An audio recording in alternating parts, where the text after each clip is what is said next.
Hello, and welcome to today's webinar, Child Nutrition Updates and Reminders for January of 2025.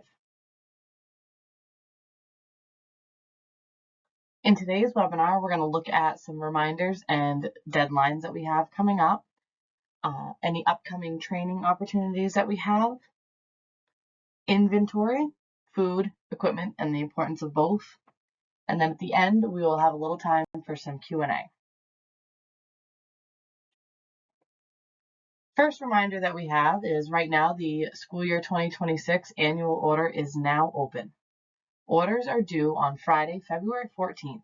There will be no exceptions. Please visit the USDA Foods page of our website for any additional resources.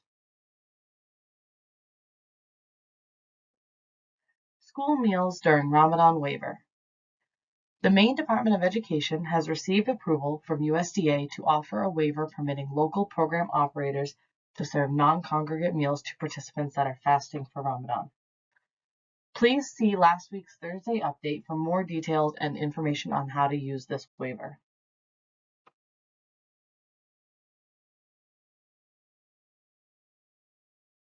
On-site monitoring forms are due to be completed prior to February 1st. These are required to monitor and document accountability and other procedures. Districts that operate National School Lunch Program and School Breakfast Program. Lunch program must be reviewed at all of the schools within the district, and the breakfast program must be observed at 50% of the schools within the district. All fresh fruit and veggie programs and after-school snack programs require monitoring forms as well. Monitoring forms are available on our webpage and need to be completed and kept on file within the district.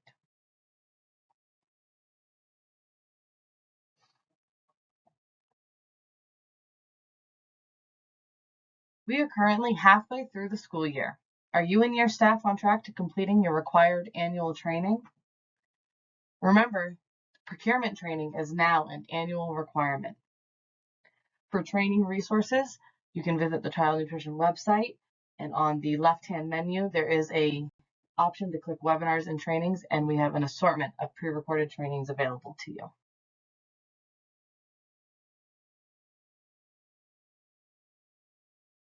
Registration for the 2025 Farm to School Cook-Off is now open. Deadline to register is January 31st, 2025. Regional competitions will be taking place at Kennebunk High School, Oxford Hills High School, and Presque Isle High School. For more information and our rules and guidelines, please visit our website.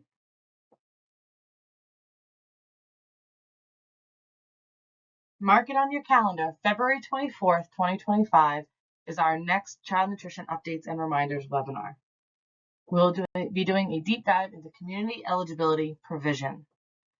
I encourage everybody that is available to attend this presentation. Now let's take a look at inventory. We're going to be taking a look at food inventory, the importance and benefits of it, and simple tools and best practices to help you along your way. And we're also going to be talking a little bit about equipment inventory and the requirements that we have in that area. Why is up-to-date and accurate food inventory so important? The four main reasons is because it can help with food safety, menu planning, procurement, and financial management. And as we talk a little more, you'll see how all four of these things tie together. Consistent oversight with food inventory helps to ensure that products close to expiration date are being used, and any products that might have slipped past their expiration date are discarded of properly. Having an up-to-date inventory can be a useful tool when you are planning your menus. You can look to see what you already have on hand instead of having to order excess foods that you might not have the storage space for. Food inventory tracking sheets can be also used to track Buy American compliance. Over the next few years, the allowance on non-domestic food products is actually going to be reduced. Beginning in school year 26, the cap for non-domestic food purchases is 10%. school year 29, it reduces to 8%. And then school year 31-32, the cap will be at 5%. You can use your inventory forms to indicate which items are not Buy American compliant, and then take the total of items on hand and figure out what the percentage of non-compliant food products you have on hand is. Food inventory can also help with financial management. Proper inventory management can help ensure that products that are not needed are not being ordered, and that you're using the products that you have on hand for the menu that you have. It is a nice, simple management tool.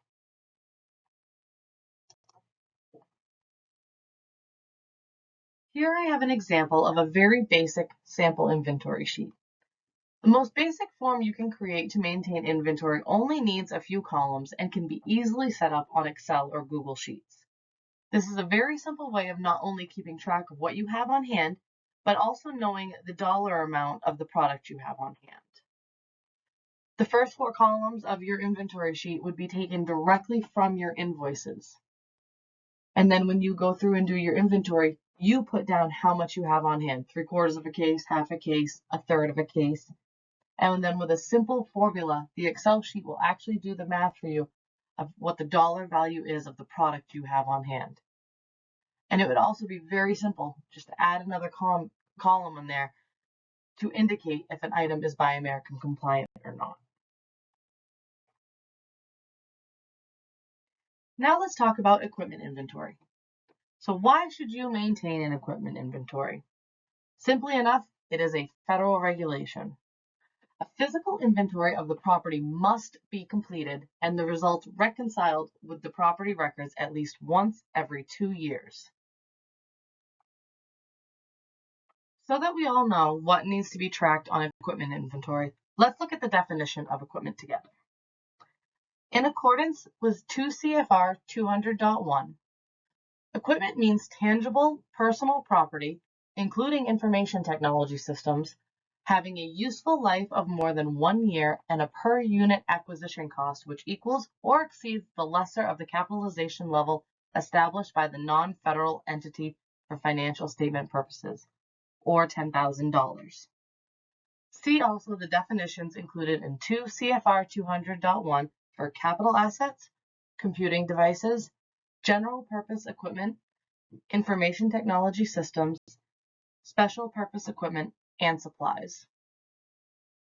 According to federal regulations, equipment inventory must document the following: a unique self-determined inventory number, description of the property, serial numbers or other identification numbers, source of funding, who holds the title to the property, acquisition dates, cost per unit of the property, percentage of federal participation in the project cost for the federal award, location of the property, use of property, condition of property. Note any safeguarding measures of the property and the ultimate disposition data, if applicable. Each equipment item must be permanently tagged upon receipt with the following information: inventory number, source of funding, building name and room location, and acquisition date.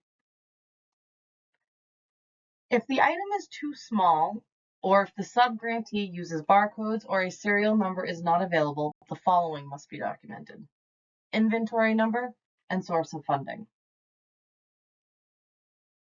Now available on the Maine Child Nutrition website is an updated equipment pre-approval list. Along with this updated list, we also have a new Maine Equipment Purchase Capital Expenditure Request Form. This can be found on the same page as the equipment pre-approval list. The updated pre-approval list also includes regulation information and process information for schools looking to purchase large pieces of equipment for their kitchens. Thank you to everybody for joining me today for our updates and reminders. Please remember to add February 24th to your calendar to join us for more updates and reminders and information regarding community eligibility provision.